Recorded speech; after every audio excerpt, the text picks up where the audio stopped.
আসসালামু আলাইকুম, সবাইকে স্বাগতম ফাতেমাস কিচেনে নতুন আরও একটি রেসিপি দেখার জন্য। আজকে সন্ধ্যার নাস্তায় ছেলেরা নুডলস খাবে বলেছে, সেজন্য এখন ঝটপট করে নুডলসটা রান্না করে নিলাম। আর এই নুডলসটা আমি কিভাবে রান্না করলাম সেটা আপনাদের সাথে শেয়ার করব। এর জন্য এখানে আমি 1 টেবিল চামচের মতো পেঁয়াজ কুচি দিয়ে দিচ্ছি, আর 3টা কাঁচামরিচকে মাঝখান থেকে কেটে ভাগ করে দিয়েছি। আর এখানে আমি একটা ক্যাপসিকামের অর্ধেকটা দিয়ে দিয়েছি। এখন এই সবগুলো আমি হালকা একটু ভেজে নেব।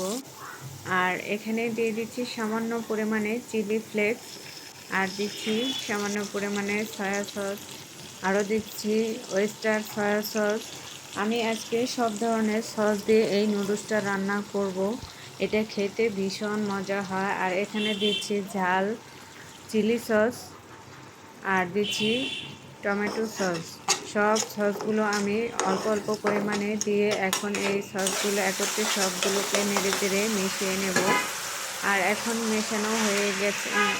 এখন আমি আগে থেকে সিদ্ধ করে রেখেছি 4 প্যাকেট নুডলস, একটা গাজর কুচি আর একটা আলু কুচি দিয়ে সিদ্ধ করে নিয়েছি। সেই নুডলসটা এখন আমি এখানে দিয়ে দিলাম।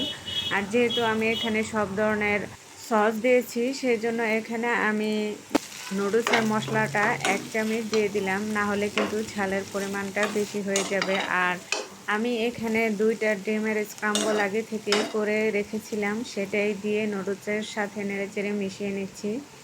আর এই যে তৈরি হয়ে গেল আমার ইয়ামি নুডলস। আর এই নুডলসটা খেতে যে কী মজা হয়েছে বলে বোঝানো যাবে না। আর আজকে আমার এই রেসিপিটি ভালো লাগলে অবশ্যই একবার হলেও ট্রাই করে দেখতে পারেন, আশা করি ভালো লাগবে। রেসিপিটি ভালো লাগলে লাইক কমেন্ট শেয়ার করবেন। আর যারা ফেসবুক পেজ থেকে দেখবেন তারা পেজটা ফলো করবেন। আর যারা আমার ইউটিউব চ্যানেলে নতুন তারা আমার চ্যানেলটিকে সাবস্ক্রাইব করে চ্যানেলের সাথেই থাকবেন। সবাই ভালো থাকবেন, সুস্থ থাকবেন। আল্লাহ হাফেজ।